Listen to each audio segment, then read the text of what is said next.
L'astrologie est-il devenu un piège pour les femmes? Pour continuer, oui, il a l'intention de continuer avec vous, oui. Même si parfois il y a des petits clashs. Comme vous l'avez vu dans le titre, nous allons parler d'astrologie. Pourquoi avoir choisi d'aborder ce thème? Tout simplement parce que je n'arrête pas d'avoir ce type de vidéos en suggestion sur YouTube. Vous l'avez peut-être remarqué vous aussi que depuis quelques mois, voire quelques années, et je dirais plutôt depuis la pandémie, les pages Instagram et les chaînes YouTube à ce sujet ne cessent de croître. Et j'ai remarqué que la consommation de ce type de contenu était plutôt féminin et fait du moins aussi par des femmes. Alors l'astrologie ne date pas d'aujourd'hui, nous avons vu cela dans certains livres saints comme dans la Bible avec l'histoire des rois mages où on entend aussi parler d'astres et d'étoiles.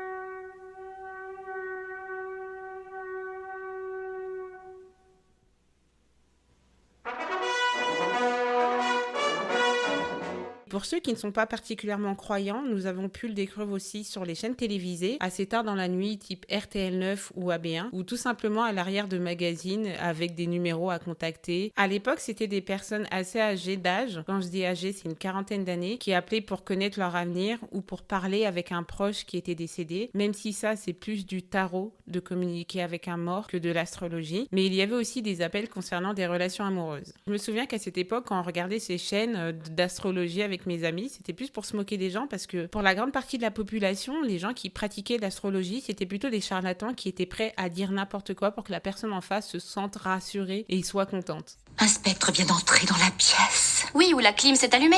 Gloria, il faut que je te dise un petit truc. C'est votre grand-mère. Laquelle? Elle fume la pipe ou elle fume le cigare? Le cigare. La mère de ma mère. Elle me manque tellement. Elle dit que vous lui manquez aussi.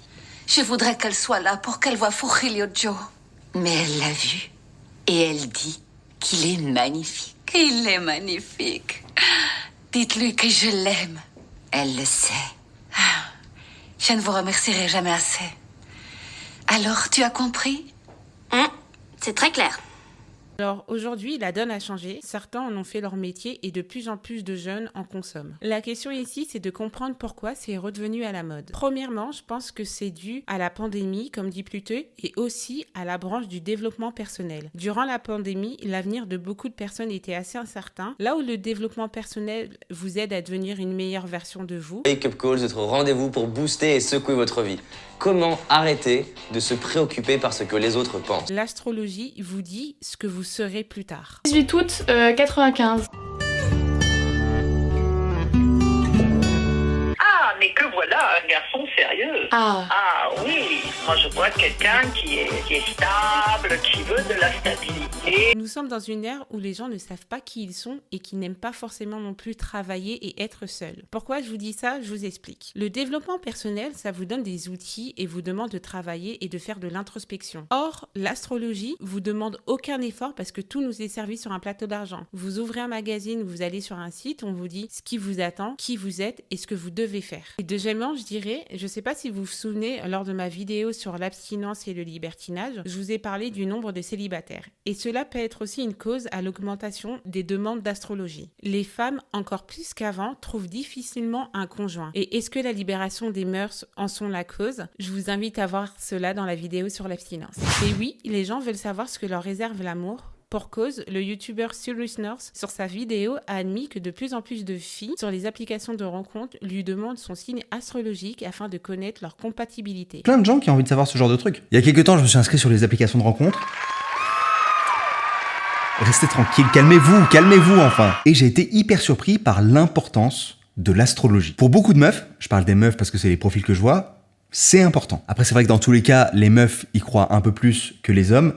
Faut-il croire ou non à l'astrologie? Pour ma part, je pense que certaines personnes y croient malgré le fait que l'astrologie est souvent assimilée à des choses mystiques et occultes. En 2020, 4 Français sur 10 ont confié croire en l'astrologie, c'est presque la moitié de la population. Et pour aller plus loin, 60% de ceux qui ont fait confiance à l'astrologie ont déjà agi selon les préconisations de leur horoscope et parmi ceux-là, il y a 38% de femmes. Plus tôt, je vous ai parlé de l'amour et pour cause, 9% des Français croyant à l'astrologie ont déjà choisi un partenaire amoureux selon son signe. Selon Serge Dufolon, sociologue et auteur de Femmes de parole, une ethnologie de la voyance, ces croyances nous permettent d'établir un lien entre nous et les planètes et de penser que l'on a un fatum, un destin. Elles nous rassurent et réduisent la part de risque inhérente à la vie. Et d'après le même sociologue, on est tous à la recherche de la chance et de l'opportunité et surtout du bonheur. Non, en tout cas, je suis contente parce que bon, si elle m'avait annoncé une rupture prochaine, que je me prépare psychologiquement, quoi. Mais tout va bien. Ce qui est chiant avec les trucs comme ça, c'est que, en fait, j'ai envie que ça soit direct l'année prochaine pour savoir si ça se réalise et tout. J'ai aucune patience. Et voilà. Ça rejoint un petit peu mon raisonnement que, avec la venue de la pandémie, une chose que nous n'avons pas vécue, en tout cas du moins la génération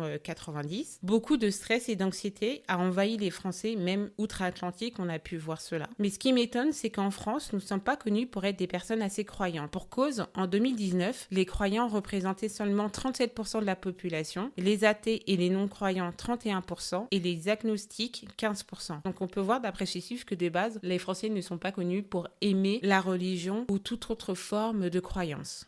Il n'y a pas de Dieu. Pour ce, je vous demande maintenant d'écrire sur la feuille de papier que je vous ai distribuée 3 mots. Dieu est mort. Alors que certains voient l'astrologie comme une croyance, d'autres le voient plus comme un outil pour apprendre à se connaître, un petit peu comme les tests que vous pouvez faire sur internet, les MBTI. Ce qui est sûr, c'est que l'engouement à ce sujet ne fait que grandir, car une émission présentée par Nabila arrive au sujet de l'astrologie. Ce ne sera pas elle l'astrologue, mais elle sera accompagnée d'une astrologue. Non mais allô quoi. Pour vous, l'astrologie, vous y croyez ou pas du tout? Dites-moi tout en commentaire et en attendant, soyez réconciliés, connectés et talentueux.